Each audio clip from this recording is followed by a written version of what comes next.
Hey, you guys remember how the sun sucks? Yeah, Beavis and Butthead. Do America. You nailed it, Ben. Well, yeah, but see, here's the thing. It really does, especially right now in July in the Atlanta greater metropolitan area. It's the shutting sun you very down, much buddy, sucks. isn't it? Yeah. Look, I'm not kidding. My AC is out right now as we're recording this. But also, the sun kind of does allow for all life on this planet. Oh, a real whatever. double-edged sword, It had its son. time. It's no wonder that cultures throughout history have worshipped it. Sure, but it's quite a toxic relationship, is it not? You know, very much so. Man, I'm so tired of the sun. But personal opinions aside, back in 2020, we all got together and did our usual brain trust. And I think we were at Dave and Buster's and asking ourselves whether, I'm just doing D&B references, and asking whether the weather can affect an individual's mood. And if that is true, can that weather, can it have a larger knock-on consequence to full-scale social movements? And we're not just talking about being bummed because it's really, really hot. We're talking about psychological impacts of the movement of celestial bodies, for example, and various forces that may subject we puny humans to. Are we talking about solar cycles and wars? We very much are. This is a theory proposed by a guy named Alexander Tchijevsky. You nailed it. Chijvski. Let's see how we pronounce it in the episode. Oh, boy. That's a fun game. Play along with us at home, though. From UFOs to psychic powers and government conspiracies, history is riddled with unexplained events. You can turn back now or learn the stuff they don't want you to know. A production of iHeartRadio.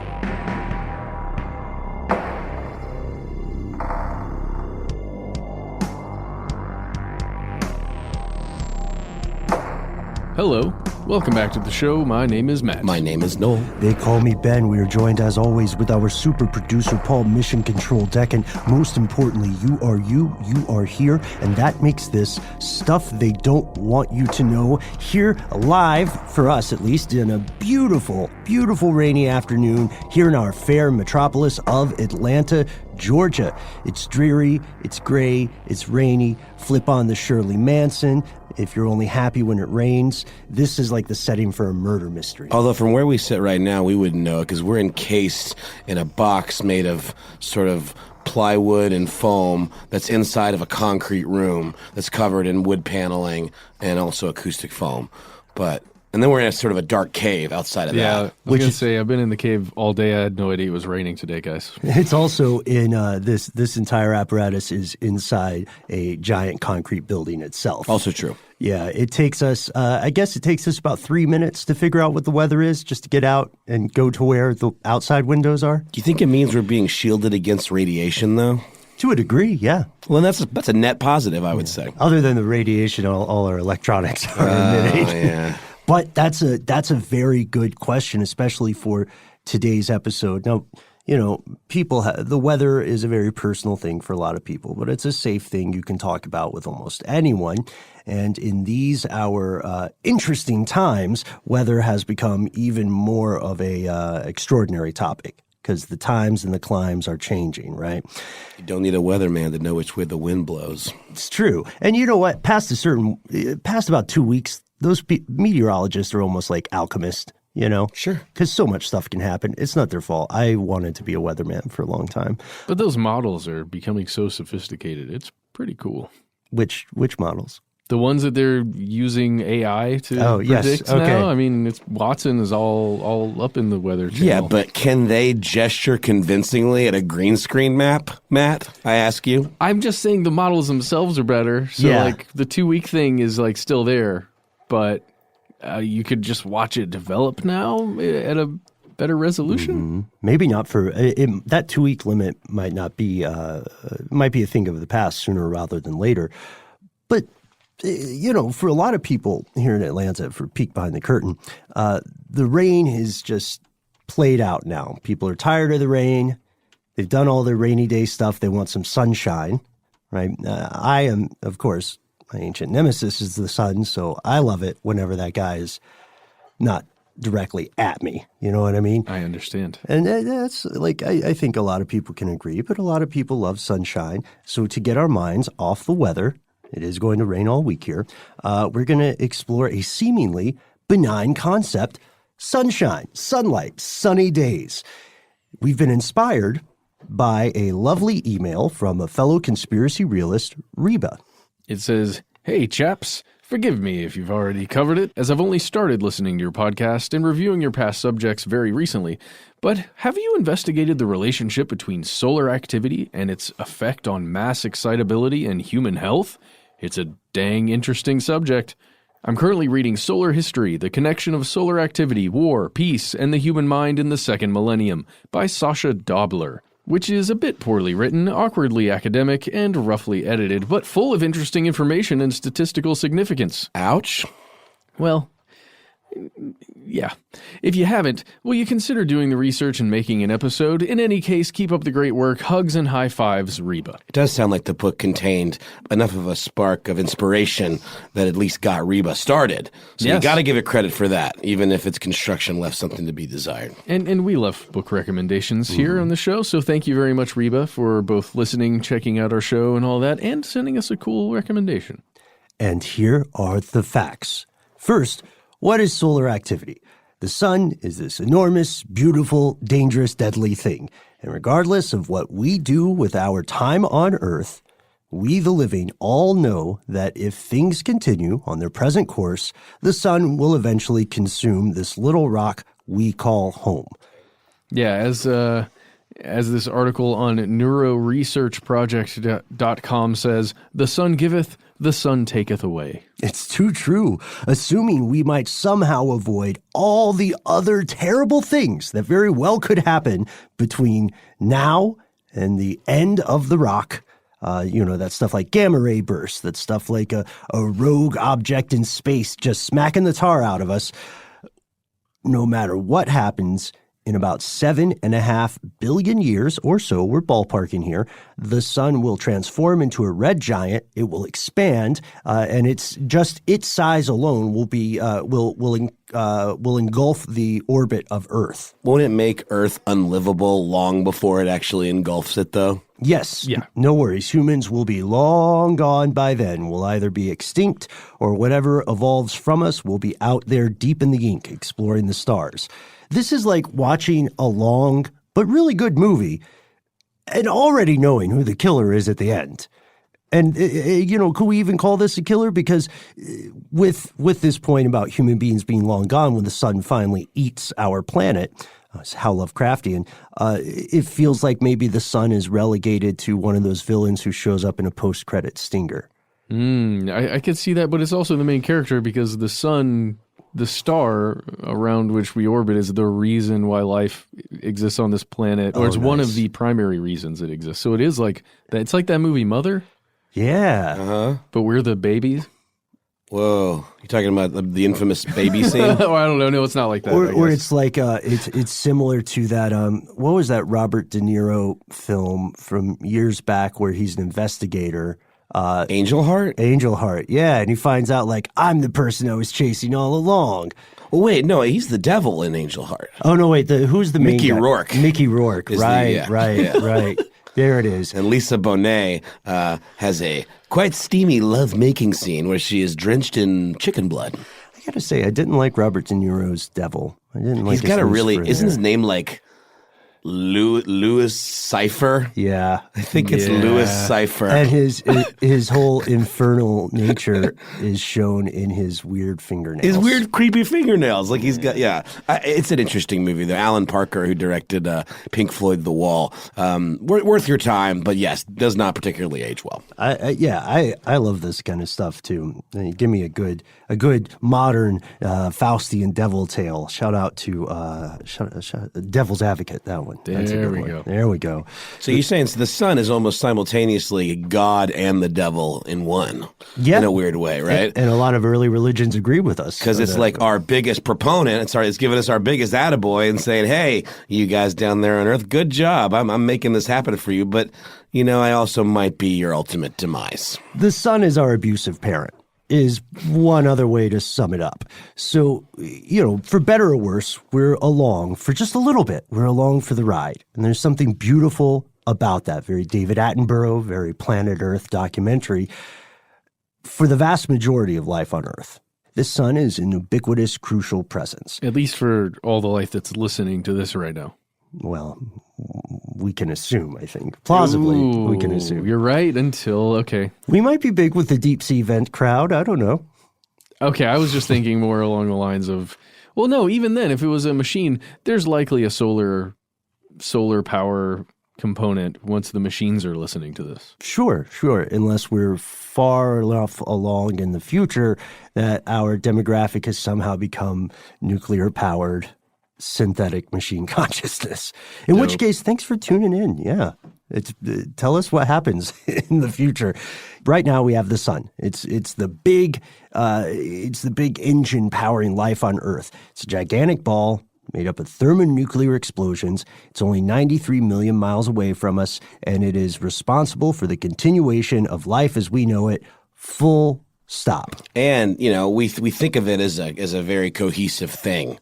Oh, look, there's the sun. Like, it's got this inherent stability to it. But that's not quite the case at all. If you got a really close look at it, it would look like, the depths of hell, basically, with roiling explosions and inferno just constantly shifting like a sea of fire. And if you want to take a close look at it, I would recommend, as I generally do when we do an episode that involves the sun in any way, is head over to spaceweather.com. It's one of my favorite websites. You can go there and actually see the latest videos from all of the varying solar satellites that exist out there, where you can actually watch the sun and roil around like hellfire. Or just look at it directly, right into it with your eyes.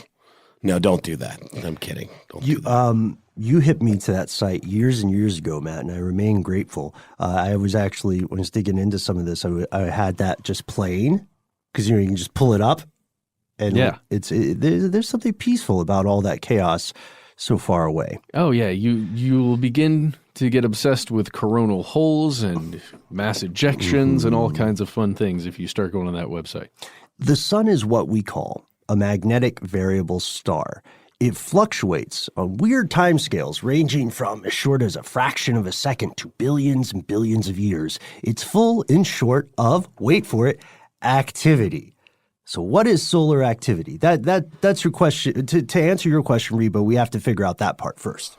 Yeah, it's like a umbrella term, really, isn't it? That kind of refers to everything from flares, solar flares we talked about, to those coronal mass ejections you were talking about, Matt, to high-speed solar winds and solar energetic particles.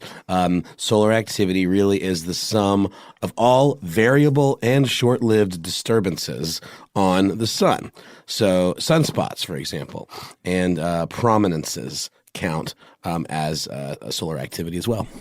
Prominences are weird. Well, yeah, kick that to us. So like a sunspot, if you're looking at it, looks like a spot on the sun where there's kind of a hole, essentially. It looks like there's a hole in the sun's surface there. And then and it's really interesting because when there's a hole, a sunspot, a lot of times you're going to have higher frequencies of solar wind and basically particles coming out from closer to the middle and center of the sun. But then you got these things called prominences, and it looks like a flame whip, maybe? Yeah. Giant flame whip. Mm-hmm. It's a good way to describe it. Like the Balrog. Balrog. Yeah. Yes. It's very scientific. Yeah, and sometimes those whips, when like you'll see it occur where a prominence will kind of happen, and then some of that stuff that the solar activity stuff, it actually shoots out. Sun stuff. The sun stuff just shoots out. And then it snatches Gandalf off the ledge and flings him down into the pit of ultimate despair. Sometimes. The whole time making a very deep Cthulhu Azathoth-esque That's what the sun sounds like. Yeah, almost always. It's so weird. You don't expect it. But that stuff is really dangerous. We'll talk about it more later. Maybe. Well, we've talked about danger. Let's ask ourselves, how does the sun affect you? You might be someone saying, look, guys, I've been your NSA intern for years now. They're not letting me out of the bunker. I see the sun on television. What does it mean to me? The answer might seem obvious, but it bears thinking about. Let's look at the pros of sunlight as well as the cons. Huh? It's not just skin cancer. I'm going to spoil it just a bit here as a somewhat anti-sun person. Yeah. Okay. Well, let's start with your positivity. The sun can, in fact, affect you in a way that would make you feel more positive. Mm-hmm. That's why so many songs about sunshine are about how it puts you in a good mood. There's science behind that. Mm-hmm. Yeah, that science actually proves that sunlight can put people in a better state of mind. When you encounter sunlight, your brain releases serotonin, which is that feel-good chemical. It's part of why hanging around outdoors can boost your mood, even your creativity, and lower your stress. Without sunlight, when we really need sunlight to a degree, some people can experience a type of depression called seasonal affective disorder. I'm not laughing at the disorder. I just love that the acronym is SAD. Mm-hmm. Yeah. That people get sad when there's no sunshine. And we have talked about that before, about how that giant ball of nuclear fire can affect us and make us a little bit depressed as it farts continuously over 7 more plus billion years. No wonder people worship it. Yeah. Well, yeah. But here's the other thing. You get this stuff that we have, humans have called vitamin D. It's something that your body actually generates because the sunlight is basically activating it. Yeah, vitamin D. It's huge. It's real popular with the human body nowadays, and it does not occur in a ton of other places, like a ton of food sources. That's why you get it from either sunlight or vitamin D supplements, or in certain fortified foods. Vitamin D, milk, right? Yeah. This vitamin D connection is so crucial, though, because vitamin D helps strong bones. Your PE teacher was telling you the truth, at least in that respect. That's why you got to drink your Sunny D. Mm-hmm. Yep, skip the purple stuff. But vitamin D also decreases chances of developing things like multiple sclerosis or pancreatic cancer. And there are plenty of other positives. Photosynthesis. There we go. That's a big deal. It's crazy. I mean, you can, recreate it. But we get to breathe. It's so hot right now. Breathing is so hot right now. It's so in. Well, I just mean even like, plants, the way plants are able to get so much nourishment. No, I know, but we're also talking about how trees through this process generate oxygen to help us continue. It's all this weird, like seemingly made just for us kind of system. It's almost too coincidental. It's very strange. That's the kind of stuff that really does make you ask the big questions about God and the universe and stuff. Well, why? Because it's all connected or something? No, in one it just giant seems, system? I see you're being sarcastic, man. I would also point out that we have the benefit of not being around for billions of years of trial and error. Yeah. Sure. We didn't see all this stuff that totally didn't work or worked for a while. But yeah, clearly, the world is a better place with the sun. Even I can admit that, but I do want to point out that there are cons of sunlight. Yes, skin cancer, right? According to Daryl Rigel, who's a doctor of dermatology at New York University, 1 American dies every hour from skin cancer. The overwhelming majority of these cancers are caused by overexposure to UV light. There's no question about it. Yet he warns against going full vampire, and he says this doesn't mean you should stay inside all day or that there aren't plenty of health benefits to being outdoors. Just have to balance everything. Use common sense to protect yourself. If you're given to super freckles, like me and Matt, you probably as well, right? I admit it. Yeah. If you're given, I'm so glad freckles are okay now. Say super freckles? Yeah, man. Is that just like big old frecks? Yeah, it's a preponderance of freckles. I see. A cluster. There's no such thing on my body that is not freckles. Oh yeah, you've got freckles too. I see there. Yeah, you're there too. So how did all 3 of us freckled fellows end up on one talkie talk. We also have this like practically the same birthday. It's And true. Paul out there too? Show me your arms, Paul. No, show me those freckles. I don't believe it. Oh, it is on his face. No, he draws those on. Yeah. Oh, he is. He's drawing more right now.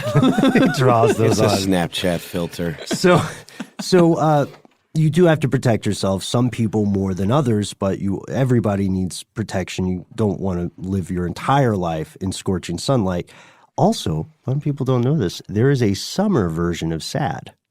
It has different effects, but when your circadian rhythms are messed up by a few hours more or less of sun each day, you can swing into a summer version of SAD. And this one, seasonal affective disorder for the winter makes people a little more lethargic, a little slower, tend to listen to more emo music. But summer SAD means you're kind of jittery, you're squirrely, you're irritated, you're on edge. Hot town, summer in the. Oh, that's a classic. Is that Mungo Jerry? No, that's different. No. I'm thinking in the summertime, deedle deedle dee dee. That's another popular summer song. Are you guys aware of these seasonal affective disorder lamps? Yeah. That are meant to replace sunlight, especially in cities where winter is just very bleak and the sun is blotted out practically for months at a time, where it's so oppressively cold you can't go outside.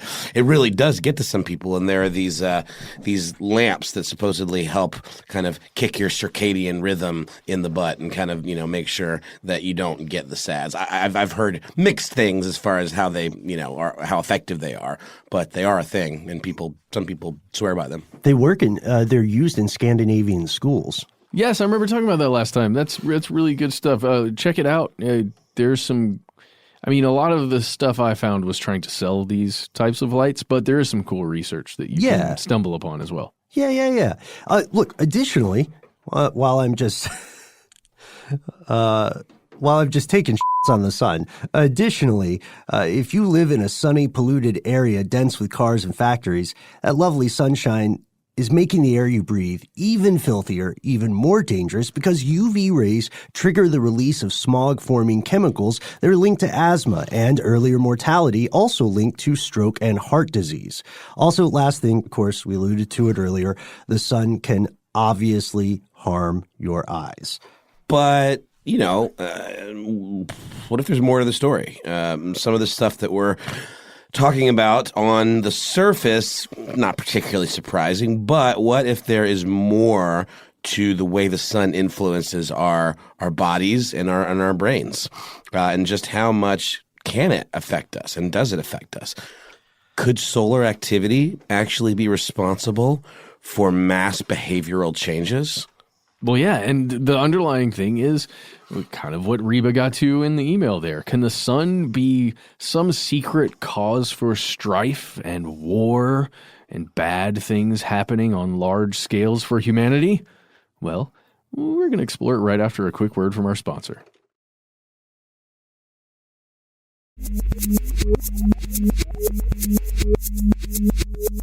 Here's where it gets crazy. Why does history repeat itself? This is a question the scientist Alexander Tchijevsky asked himself in the early 20th century. He hypothesized that armed conflicts, human armed conflicts, cycle in connection to solar events. In other words, Chijvski asked, does human war ebb and flow according to the whims of the sun? Chijevsky completed his PhD at Moscow University in 1918, and this was the year after that Lenin seized power during the Russian Revolution. So he wrote his thesis on the topic of something called periodicity in the worldwide process. This examined the recurrence of certain events throughout history, right? That's his original question. Why does history seem to repeat itself? And he looked for causes for these recurrences. Here's the gist of his argument. We'll get in the weeds a little, but it's worth it. It goes back to chemistry. I keep seeing this name and I want to pronounce it Tchaikovsky. It's very close. It's Chijevsky. Yeah, and he argued that if we can reduce the entirety of human psychology to a bunch of physico-chemical processes in our brains, that's just a fancy term that means things relating to physics and chemistry or physical chemistry, then we can assume that like other physico-chemistry processes in the natural world, the ones in our brains can be directly influenced by their surroundings. And this gets really close to the Gaia argument that Earth and all that's on it can be considered one single superorganism, all existing like as some sort of symbiotic flux with the surface of the Earth and the Earth itself. Yeah, like the way your circulatory system is not discrete from your nervous system. They all kind of team up in a weird Avengers thing to make you. Wow, all of us, the life living on this rock, we're just the weird little organs that are separated and come together and create houses. And at least in the case of our brand of primate, it's a pretty good argument that we're either vestigial or just deleterious. But still, we're all sharing this oversized bungalow called Earth together, and maybe maybe it's true. Maybe we all are one. But I think that's an excellent explanation. He addresses the nature of consciousness, right? And he says, what if your mind is just a series of chemical things happening, right? And if that is true, then that means that these processes must be similar to the things that happen in the world around us. And those things, of course, are influenced by other adjacent or nearby processes. So if this is all true, then this means, in his mind, that war does not develop necessarily due to human foibles, that the fault may not lie just in ourselves. The fault may lie in the stars, to bastardize Shakespeare. This means that war develops in accordance with these pre-existing natural cycles that were here before we were. And so for Chijvski, it's just a matter of figuring out which natural laws actually affect us. So where to start? Because there are thousands of natural laws, right? We know thousands of different things occur on all sorts of scales. So he went big. Yeah, he looked up and went, that's bright. Maybe it's that thing. And here's the deal. For centuries, humans have known that the sun itself, just in observing it for all the time that we have been, we know that the sun has cycles that it goes through, and it's just cycling through how much activity is occurring on the sun and how little activity is occurring on the sun. And with these cycles, when there's a large amount of activity that's occurring, as we talked about before, a lot of sunspotting, a lot of prominences, a lot of things going on, that it's the sun, you have to think about it in this way, the sun is emitting things outwards, right? Mm-hmm. That's generally what's occurring. Not a lot of stuff headed into the sun, unless you got a comet that happens to be off course, or, smaller pieces of rock or some kind of asteroid that just happens to end up locked into its gravity and just gets way too close. Mostly the sun is shooting stuff out. So when it does that, it's actually affecting the Earth itself. When you're thinking about geomagnetic storms, things like that, radiation that's actually hitting the planet. And there are a lot of other things too. Yeah. So he says, look, this stuff is happening all the time. It has some sort of semi-predictable cycle. And because it's happening on such a large scale, this would be one of our top suspects for a natural process, physico-chemical process that could affect a bunch of people at once, have a global influence. And this is the rough sketch of what Chijvski called heliobiology. So the question is, neat idea, right? That's a cool thesis. If I were on his board or whomever approved him, I would think this guy's, I don't know if it's true, but this guy's cool, right? I would want to take your class. Well, yeah, it's certainly a out-of-the-box way of thinking, or maybe just an ancient way of thinking, right? Perhaps, yeah.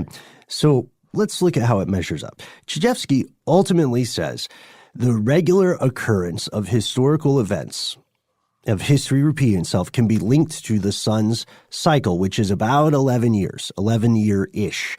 And that's the periodic change in solar activity measured by things like you mentioned, Matt, like the number of sunspots, the changing levels of solar radiation, and so on. So this guy went back through history. He started at the 5th century BCE and went all the way up to 1914. And from that, during that time period, he divides human history into 11-year cycles, kind of following the sun. And then he further divides each of those 11-year cycles into 4 periods. And he attempts to create a predictive model of what happens. So this is what he came up with. This notion of minimum excitability, which according to Chijvski, lasts for 3 years and is characterized by indifference of the masses to political matters. And the masses, humanity, and autocratic rule by a minority. This is fascinating stuff.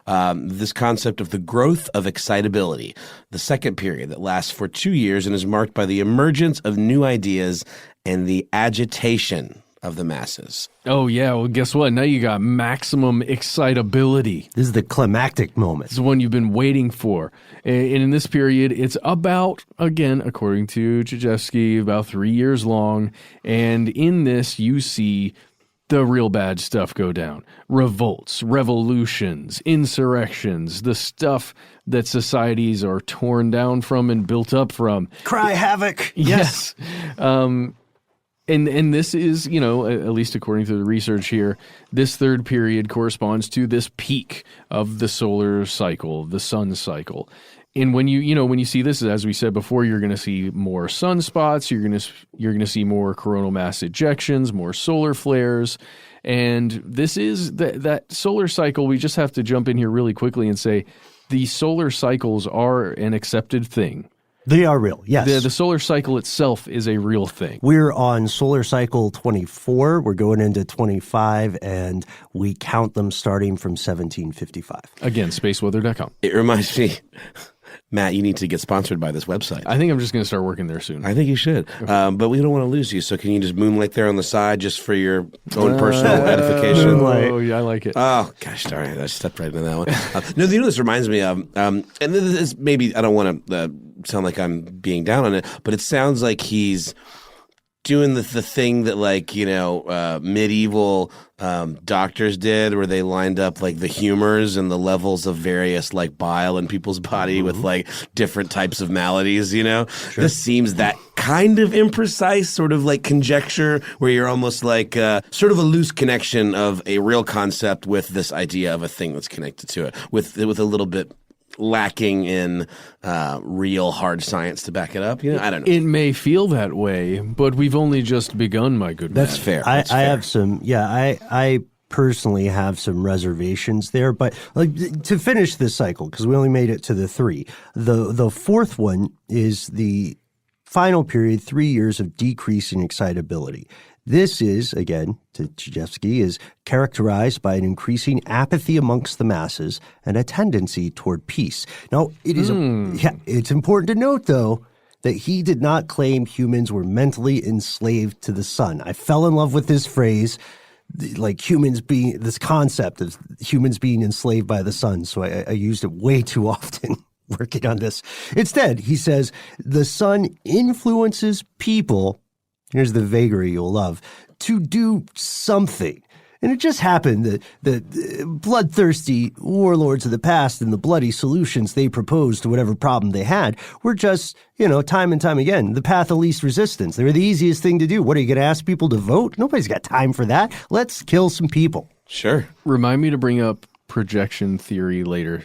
Before we finish, okay? Yes. Just somebody say projection theory before this episode ends, or I'll forget. I make no promises, but I will do my very best. Okay. I do promise, and I'll get there. I'll make sure that this does not go unsaid. Projections like that. Yeah. Okay, hey, Matt, what later. about those projections? And I'll go, oh, yes. Do you have theories? Yes. We'll alley-oop you into it. So that's the idea. You can see that it is, as you said, Matt, innovative. We can also see that just from how we've explained it now, it leaves a lot to be desired if we're looking at it through the lens of science. So we have to ask ourselves, is it true? We're going to kind of answer this question after a word from our sponsors.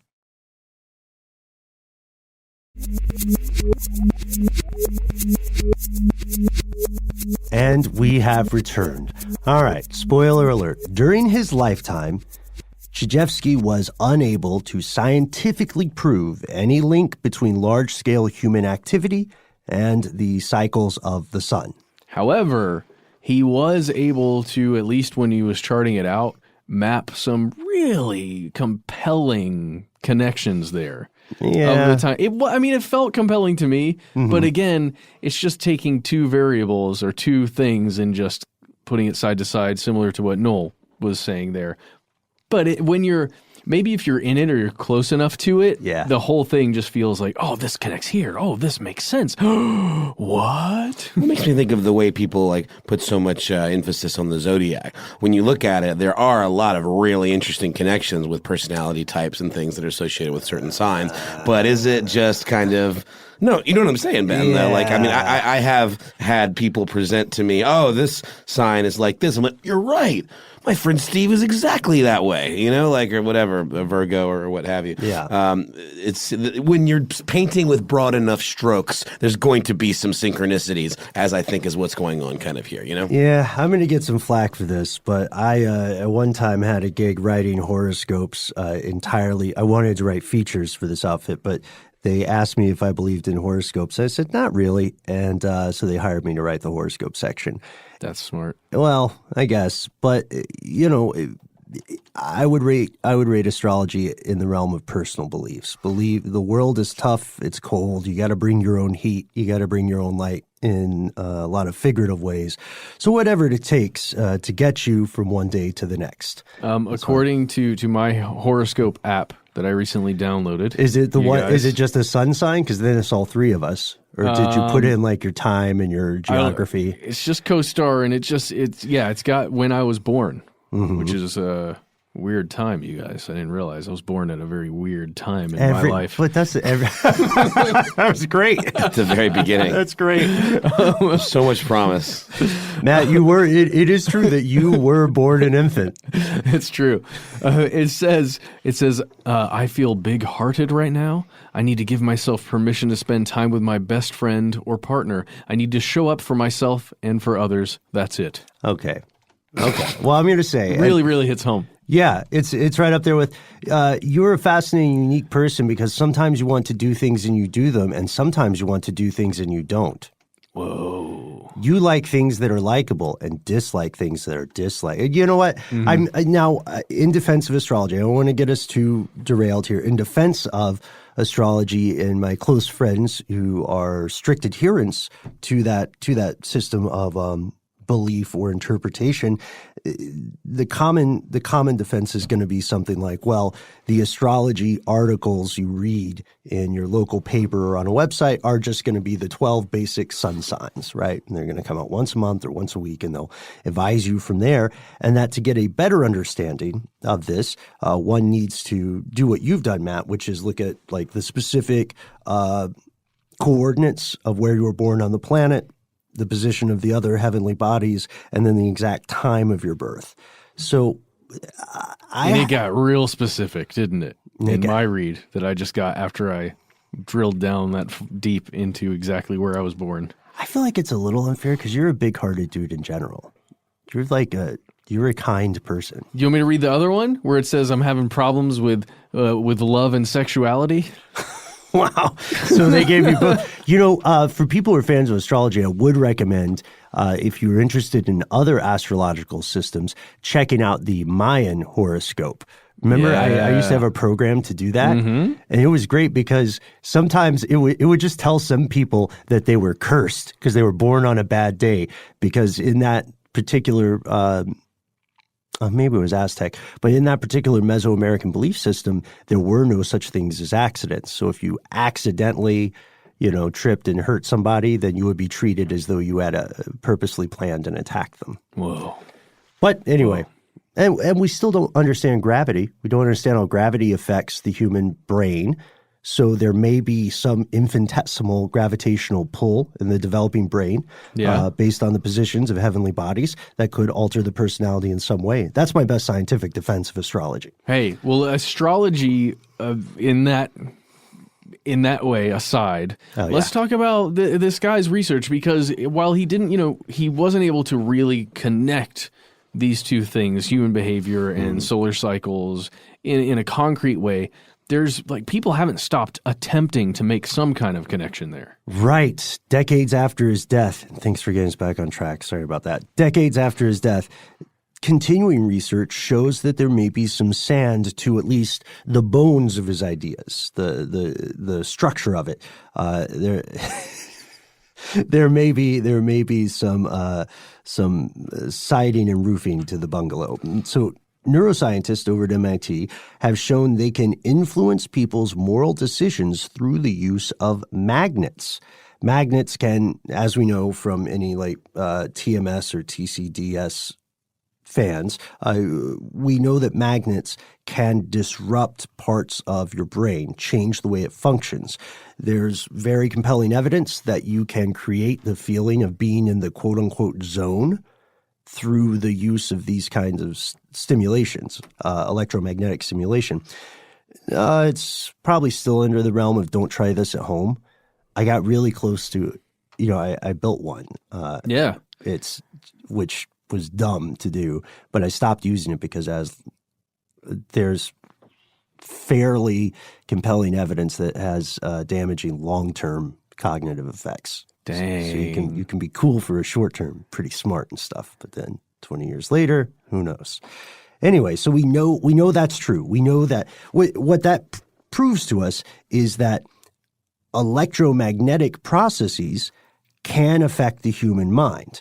So at least one assumption of this guy seems valid. Well, and as we have discussed previously on this show, when you're thinking about the magnetosphere, the essentially the way the Earth functions as a giant dipole magnet, I mean, it's bigger than that. It's more complex than that. But if you look at it, the actual magnetics of what the Earth is generating, and then how that gets affected by solar wind and the sun itself and everything, where the magnetosphere can change shape, where it can have there could be less shielding essentially, or more shielding depending on what's occurring.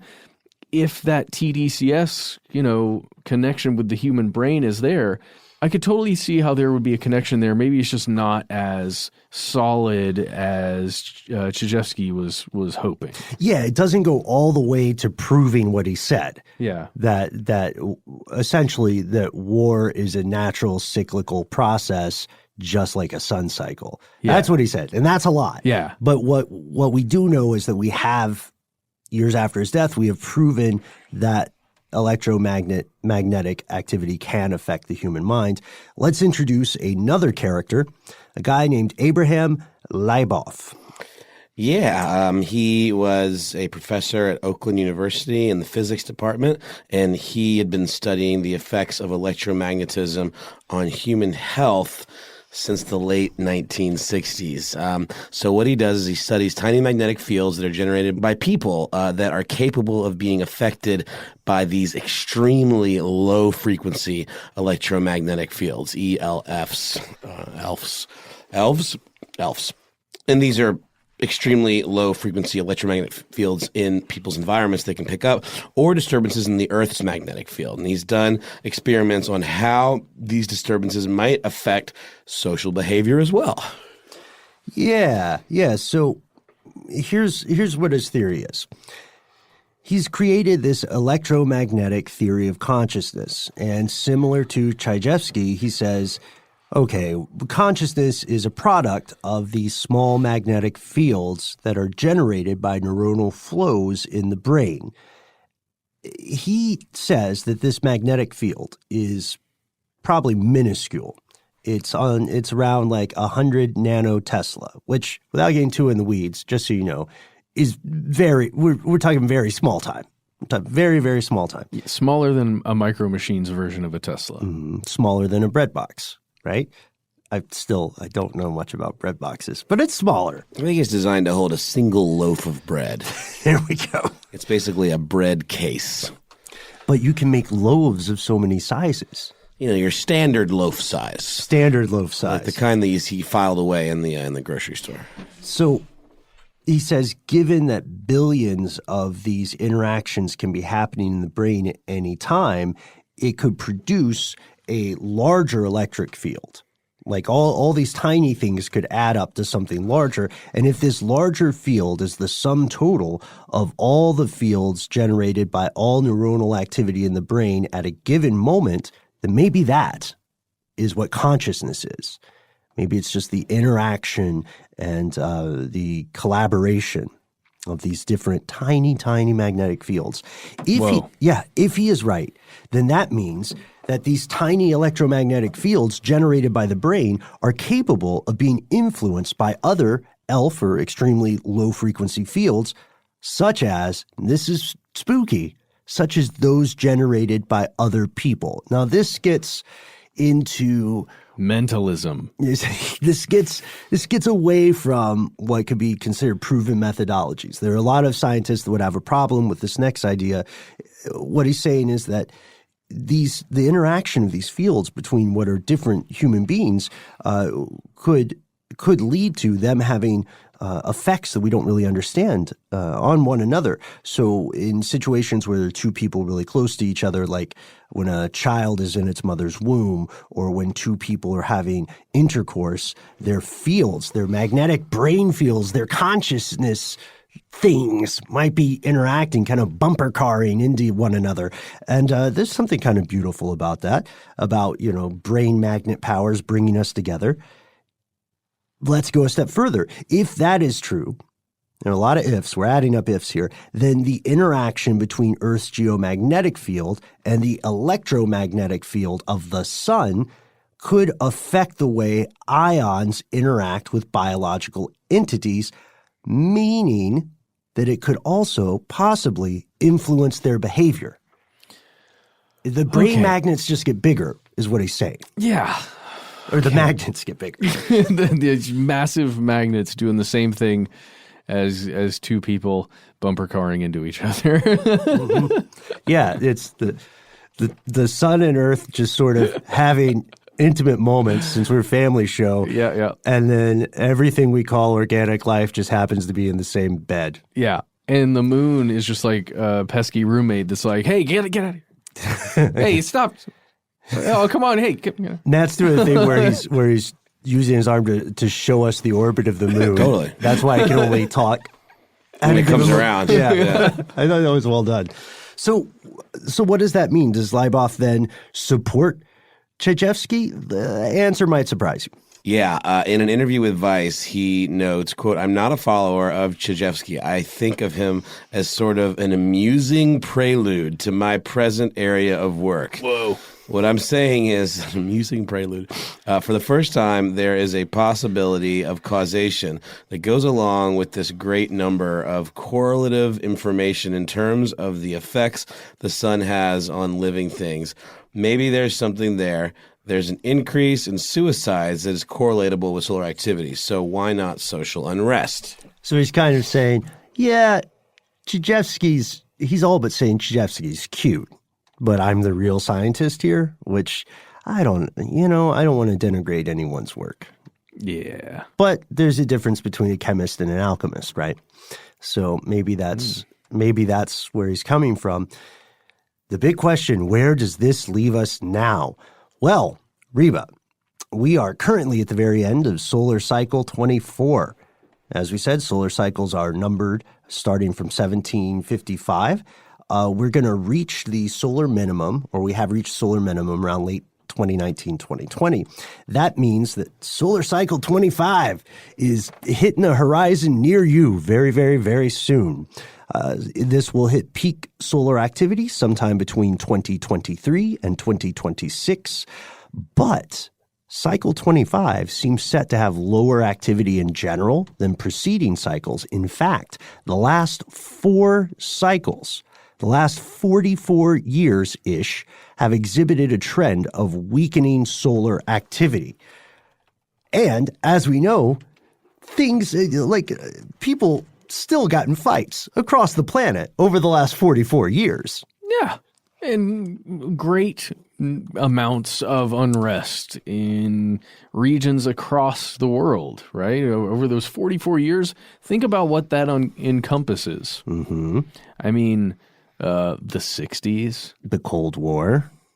Oh, yeah, the Cold War. Various violent coups in the developing world. Yeah.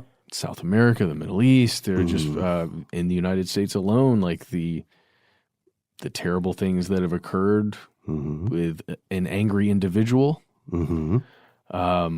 We just keep naming off horrible things that have happened. Let's see. Various violent coups in Western Sub-Saharan Africa. Harambe. Yeah. Yep. Harambe as well. Maybe a little lower on the list of terrible things, but sorry. No. We should keep it. Let's see. I mean, but there have been shining moments in the last 44 years too. Like The Master of Disguise. Yeah, just off the top of my head, Police Academy 4. There we go. See? You know, don't give up on humanity yet. Was there a Police Academy 5 or was 4 as deep as it went? I wouldn't be surprised. Let's look at that. Maybe direct to video? Maybe. I just feel like really as a genre, Police Academy 4 was the end. Part of art is knowing when to put the brush down. With that being said, Police Academy 5, Assignment Miami Beach, was released in 1988. Oh, wow. I don't remember them going to Miami Beach. Yeah, I stopped at 4. I think the true fans all stopped at 4. Yeah, right. So here we are. We would assume then, if this is a predictive model, if the sun really is the they and stuff they don't want you to know for this episode and is conspiring to put humans on a doomed cyclical path to war, then we have to ask ourselves, can we predict these activities, right? These conflicts. Now, again, you'll notice in Chijevsky's arguments, he's purposefully being pretty general. His detractors would say he's being frustratingly vague. But we also have to remember that solar forecasting is pretty new, especially in comparison to daily weather forecast. And thank you, of course, to all the meteorologists in the audience. You are doing a wonderful job. We know the weather system is huge, globally interconnected, and tricky. So I just don't want to sound like we're being rude to forecasters because they can't do a thing that is currently impossible to do. Agreed. You know what I mean? Agreed. It's like saying pilots can't really fly. You know that? They get in planes. That's right. It's those planes that are flying. Those guys are just pulling levers. Yeah, they just know how to operate incredibly sophisticated and dangerous machines. Hitting all those buttons and checking gauges. Landing and taking off and not killing people. Doing quick mathematics that I could never do in my entire life. Yeah, no lie. I get anxiety seeing the films from the 50s and 60s where there's one person back there who's in charge of everything, that like the 3D position of the plane relative to everything else, and they just have a pencil. Dude, really quick tangential thing. I know we're wrapping up here. My son had to pick out his favorite book and then dress up like a character from his favorite book today at school. Do you guys want to guess like what character he chose? It's almost it's tangential to this that we just did. Superman. Okay. Paul says Peppa Pig. Sun Ra. Now that would have been incredible. Oh, okay. Wait. We're talking about pilots. Okay. Pilots. Famous pilots. Okay, it's not Frank Abagnale Jr. Porco Rosso. Okay, it's not Porco Rosso. Howard Hughes. Okay, it's not Howard Hughes. It's not Bluey. Is it someone from Police Academy? It is Neil Armstrong. His favorite book currently is one of these that's like I Am. Sure. It's one of those books, and it's great. Neil Armstrong. He loves it. He loves the concept of being an astronaut, and today he put on his astronaut outfit and his helmet, and he went to school carrying his book and told everybody about it. It was awesome. Dude, Did he hold it aloft like you were just doing? 'Cause Yes. that's real He was power very move. proud. Does he? That's great. Are you guys gonna let him eat space food? Yeah, he already has eaten quite a bit. Oh, yeah. There's some gross versions of space food out Oh there. yeah. Oh yeah. The only good one is the ice cream. That's the one that's like the crowd favorite. Yeah. Yeah. We also stocked up on MREs here at the We office. did. Thank you, Ben. We've got too many. Yes, that is amazing, and I hope that he. You know what? I hope he sticks with it. I hope he becomes an astronaut. I'll say it. He's reaching for the stars, man. There we go. At the very least, you got to send him to space camp. Yeah, Follow in his daddy's footsteps. My dude is going to space camp. that's so cool. So here's where we leave Alexander Tchijevsky. His ideas did not meet with very much support in his lifetime, to say the least. In 1942, there was this guy who was a big deal in the USSR at the time. His name was Joseph Stalin. I heard of him, I think. Yeah, he's a real pill. He became aware of Chijevsky's research, including this book he published in 1924 called Physical Factors of the Historical Process, or more of a pamphlet, an argument. And Stalin's people asked the scientist to retract his writings on solar cycles. You see, they contradicted Soviet theories about the reasons for the Russian revolutions, first in 1905 and then in 1917. Yeah, the politics got in the way, just like with Galileo, if you think about it. So the political climate of the USSR was such that all of history had to be portrayed as this inevitable, if slow, painful march toward the ultimate eternal victory of the proletariat, toward the workers' paradise. History is over. We are at the eternal present now, right? Very 1984. And arguing that this was just another series of conflicts that weren't particularly special, that they were dictated or influenced by nature, was first off very problematic, and more heretical, the idea that meant these would inevitably happen again. We were not done with war. We're just waiting on the sun to be in a bad mood. Or in that this proletariat paradise is just one next step. You know, there's there are an infinite number of steps after, right? That's eesh. And so, like Galileo, he refused to recant, and he was arrested. He was hauled off to a gulag for 8 years. He was released in 1950, sort of. He was taken to Kazakhstan, where he did science in coal mines for 8 years as a form of Soviet rehabilitation. Wow. But now we're still, one thing you said before we started recording today, Matt, you said we're very much in the early days of any research on this, you know? I don't know. What do you guys think? Is this just a case of cherry picking evidence? That's the thing that bothers me. That's one of my reservations. How there are so many wars, there's so many conflicts. Furthermore, there are so many that perhaps the scientists would not have been aware of at that time. Yeah. It feels dangerously easy to go back and just sort of, kind of like you were alluding to, Noel, just go back and kind of fit in things that go with your confirmation bias. I'm going to put this out here. This connection between the sun's activity and humanity's brain patterns and what we choose to do from a behavioral perspective, it's still something that is very much in at least sections of the scientific interest.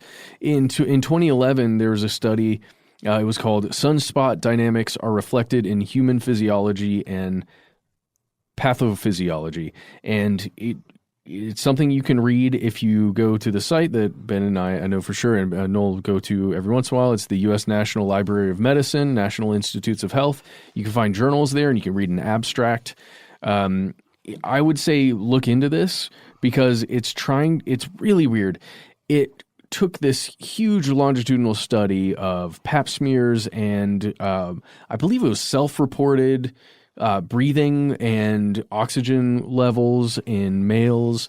And it was just looking at within these solar minimums and maximums, whether or not there was any kind of change. Like if you're looking at some of the scientific testing there, the pap smears, what were the rates of infectious diseases that were found during the maximums versus during the minimums. And again, it seems like a good way to maybe make a connection. But again, it's like two data sets that don't necessarily have anything to do with each other. And if you make those correlations, then It perhaps is just in the eye of the researcher, just putting that out there.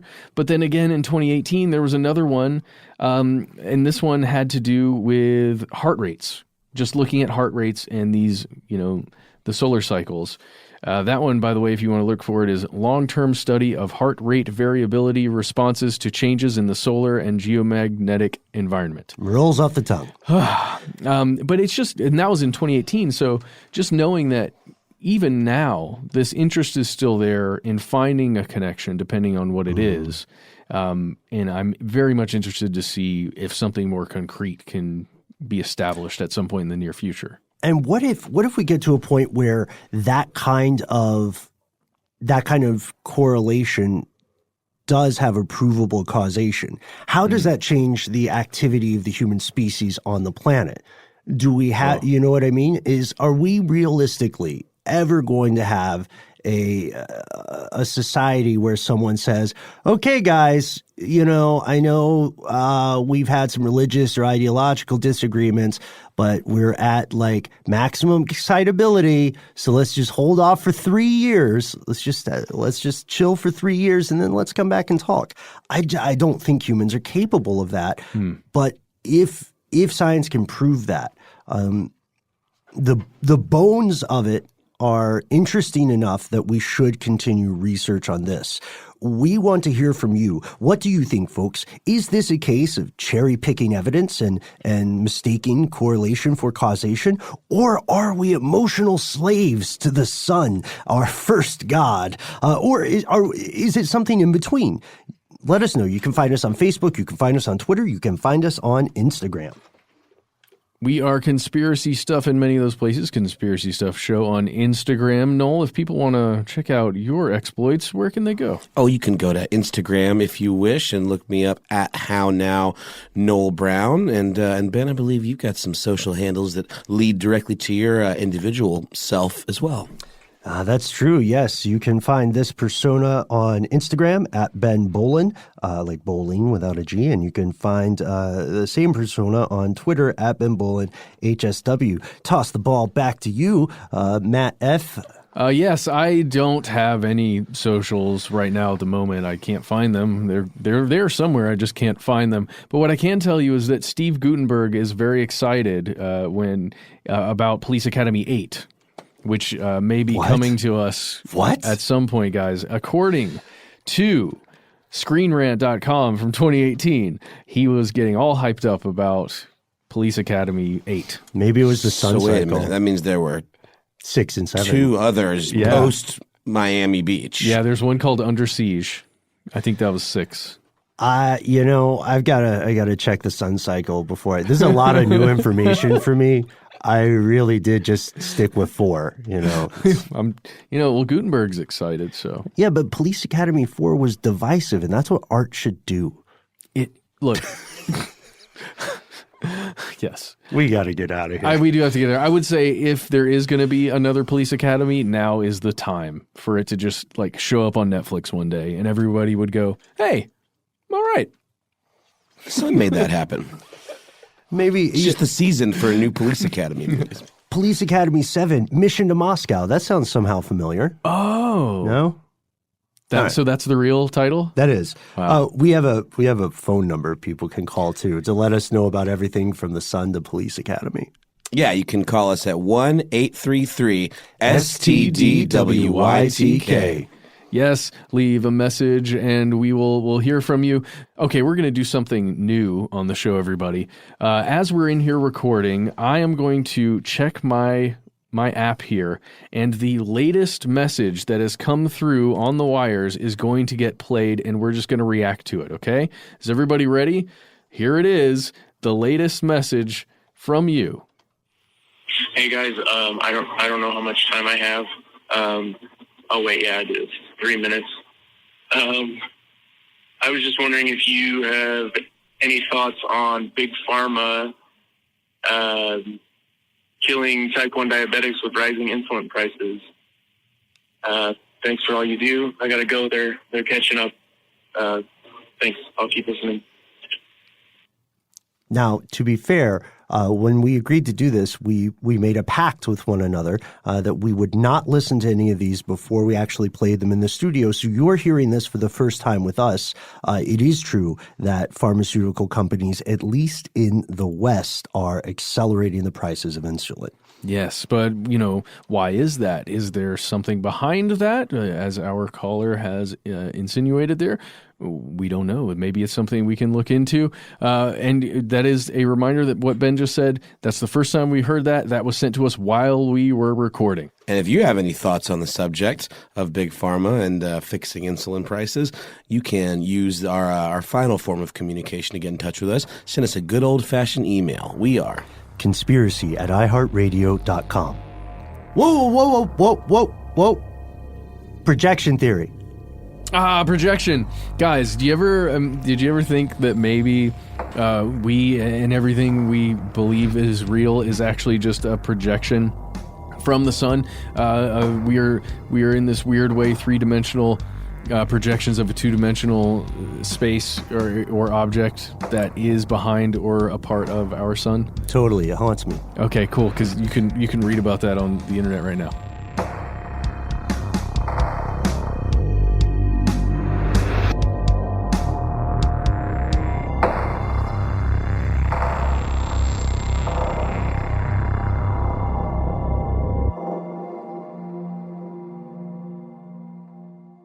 Stuff They Don't Want You to Know is a production of iHeartRadio. For more podcasts from iHeartRadio, visit the iHeartRadio app, Apple Podcasts, or wherever you listen to your favorite shows.